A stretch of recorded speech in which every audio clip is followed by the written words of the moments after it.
Conventional framing in the north, you'll build a 2x6 wall and you'll put, say, R20 insulation. You could put an insulative sheathing on the outside, and then typically what we'll do up here in the Yukon is horizontally strap the walls after placing the vapor barrier, and this provides a chase on the inside of the building that electricals can be put in, and we don't have to penetrate our vapor barrier. With this system, we just frame a conventional 2x4 wall and we put the vapor barrier underneath the plywood there, and when we stand this wall, we're all ready. We don't have to strap, we don't have to do anything. It's all ready for subtrades. So right there we've eliminated a step from the old style, which is strapping the horizontal interiors, and we've further eliminated a step that was putting the vapor barrier on at that time. Then of course you got to consider the time of pre-manufacturing your wall trusses.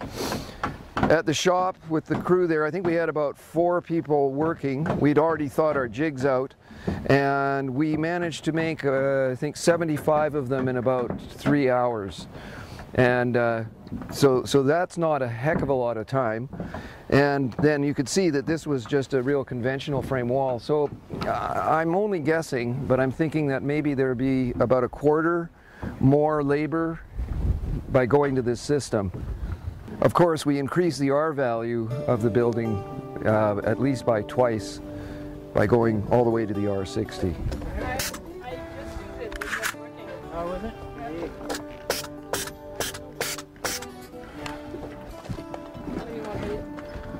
Sure, maybe right there. When the cellulose installer comes by, there's going to be access points at the bottom of each wall, so they'll fill the foundation up, and then we will close off the bottom of the first floor walls.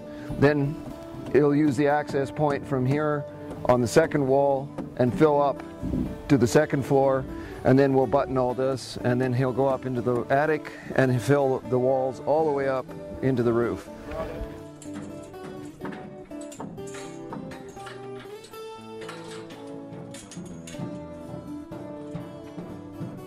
There are many, many different ways to increase the R value or the insulation value of a building. This was just one example of what you can do. But I think the project overall has increased the awareness of the need to actually increase just the bare bones R values of buildings. And since this project has started, there have been a number of projects started within the Whitehorse and Yukon area that are now meeting these kinds of high insulation values. So from that point of view, this has been a really beneficial exercise. Okay, signal him down. Okay, how you looking, Stu? Good. Flush? Flush. Yep. You gotta like it.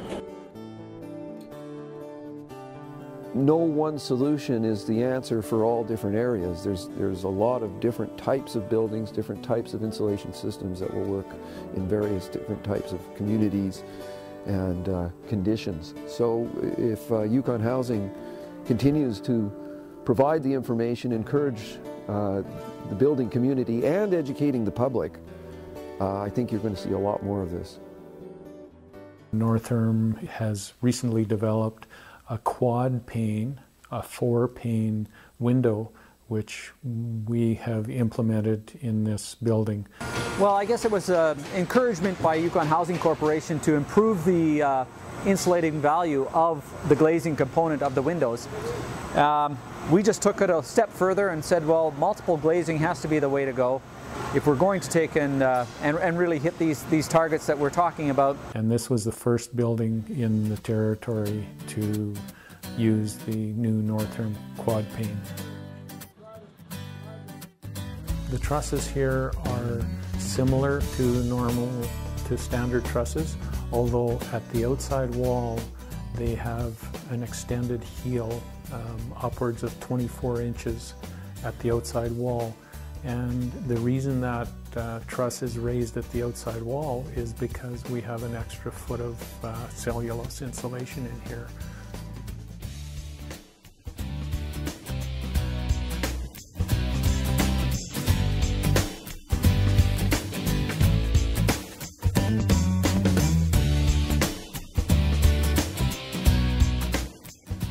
If you're a contractor or a homeowner who wants to build a SuperGreen house, you come in and see us at Yukon Housing at Community and Industry Partnering. One of our mandates is to continue to supply technical advice and expertise to any homeowner or builder in the territory. We'll walk you through it, we'll show you what we have, we'll do everything we can to assist you.